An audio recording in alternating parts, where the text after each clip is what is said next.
የሃሁ አካዳሚ ቻናል ቤተሰቦች፣ ይህ የሃሁ አካዳሚ ቻናል የኦንላይን ትምህርት ቤት በመሆን እያገለገለ ይገኛል። በኦንላይን የምናስተምራቸው ትምህርቶች አማርኛ፣ እንግሊዝኛ፣ ሂሳብ እንዲሁም ሌሎችን ትምህርቶች እያስተማር እንገኛለን። በኦንላይን መማር ለምትፈልጉ የቻናል ቤተሰቦች ከዚህ ታች ባስቀመጥኩላችሁ ስልክ በኢሞ፣ በቴሌግራም እንዲሁም በዋትስአፕ አሎ ማለት ይችላሉ ማለት ነው። ቀጥታ ወደ ዛሬ ቪዲዮአችን እንሄዳለን።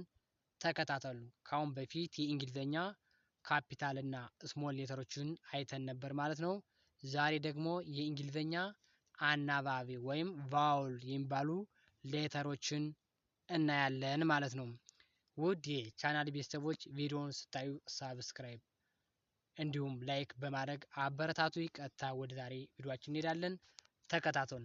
እሺ፣ የቪዲዮአችን ርዕስ የሚሆነው እንግሊሽ ቫውል ሌተርስ የሚለውን ማለት ነው። የእንግሊዝኛ አናባቢ ሌተሮች ወይም ፊደሎች እናያለን ማለት ነው።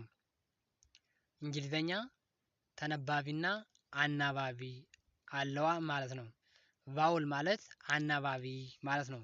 ከእንግሊዝኛ ከ26ቱ ሌተሮች 5ቶቹ አናባቢ ናቸው ማለት ነው። ሌላው የቀረው 21ዶች ደግሞ ተነባቢ ሌተሮች ናቸው ማለት ነው። እናያቸው ደግሞ አናባቢ፣ ለምሳሌ ኤ አለ።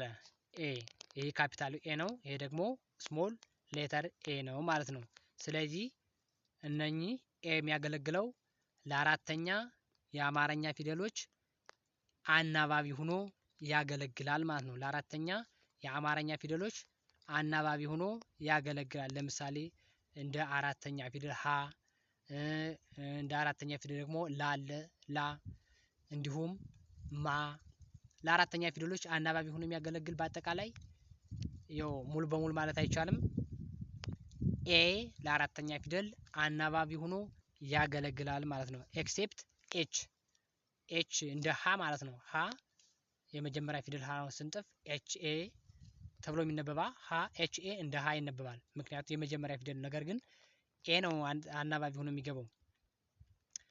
ከሀ በስተቀር ለአራተኛ ፊደሎች ማን ያገለግላል ማለት ነው? ኤ ያገለግላል ከሀ በስተቀር። እሺ፣ ኢ ደግሞ ይሄ ካፒታል ኢ ነው። ይሄ ስሞል ኢ ነው። የሚያገለግለው አናባቢ ሆኖ ለመጀመሪያ ፊደሎችና ለአምስተኛ ፊደሎች ለአማርኛ ማለት ነው። ለመጀመሪያና ለአምስተኛ ፊደሎች እንደ አናባቢ ሆኖ ያገለግላል። ማን? ኢ ማለት ነው። ኢ ለአምስተኛና ለአንደኛ ለአማርኛ ፊደሎች እንደ አናባቢ ሆኖ ያገለግላል ማለት ነው። እሺ፣ ይህን ካል ለምሳሌ አንደኛ ፊደል ስንል ሀ አለ። ሀ ኤ ነው ለመጀመሪያ ፊደል ኤክሴፕት ብለናል በፊት በስተቀር ማለት ነው። ኤክሴፕት ማለት በስተቀር፣ ከሀ በስተቀር ኤ ለአራተኛ ፊደል ነው የሚያገለግል ብለን ነበር።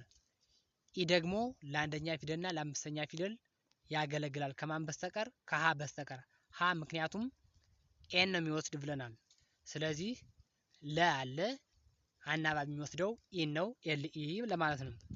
እንደገና መ አለ የመጀመሪያ ፊደል ኢን ነው የሚወስድ ብለናል፣ ኤም ኢን እያል ይህን ቪዲዮ ወደፊት በይበልጥ የምናየው ይሆናል ማለት ነው። ዛሬ አናባቢዎችን ብቻ የምናይ።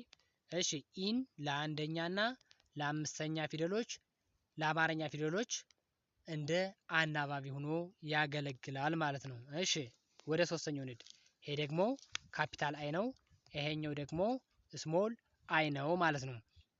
ይሄኛው ደግሞ ለሶስተኛ የአማርኛ ፊደሎች እንደ አናባቢ ሆኖ ያገለግላል ማለት ነው። አይ ለሶስተኛ የአማርኛ ፊደሎች እንደ አናባቢ ሆኖ ያገለግላል። አይ ለምሳሌ ሊ ብንል ኤል አይ እንደ ሊ ይነበባል ማለት ነው።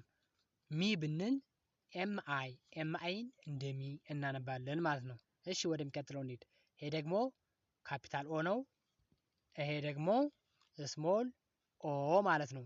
እንደ አናባቢ ሆኖ የሚያገለግለው ለሰባተኛ ፊደል ነው ማለት ነው። ለሰባተኛ ፊደል ለመጨረሻ የአማርኛ ፊደሎች ለማለት ነው። ለምሳሌ ሆ ብንል ሆ ማለት የሀ የመጨረሻ ወይም ሰባተኛ ፊደል ናት።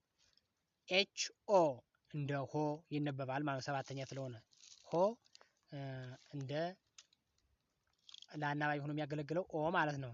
ሰባተኛ ፊደሎች እንደ አናባቢ ሆኖ የሚያገለግለው ኦ ነው ማለት ነው። እሺ የመጨረሻው ደግሞ ይሄ ኤች ዩ ነው። ኤች ይቅርታ በጣም ተሳሳቱ። ይሄ ዩ ነው አይደለ? ይሄ ካፒታል ዩ፣ ይሄ ስሞል ዩ ማለት ነው። ይሄ ካፒታል ዩ፣ ይሄ ስሞል ዩ። ይሄ ደግሞ እንደ አናባቢ ሆኖ የሚያገለግለው ለሁለተኛ ፊደሎች ነው ማለት ነው። ለምሳሌ እነ ሁ፣ እነ ሉ እንዲሁም ሙ ለሁለተኛ ፊደሎች በሙሉ አናባቢ ሆኖ የሚያገለግለው ዩ ነው ማለት ነው። ዩ ለሁለተኛ ፊደሎች እንደ አናባቢ ሆኖ ያገለግላል ማለት ነው።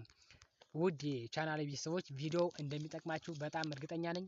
እነኚህን አናባቢዎች በደንብ ካወቃችሁ እንግሊዘኛ ማንበብ መጻፍም ሲምፕል ነው ማለት ነው።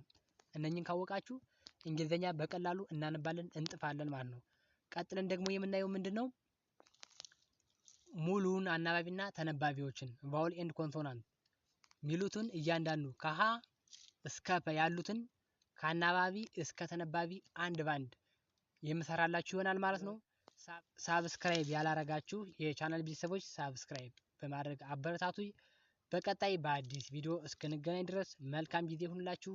ሰላም ሁኑ።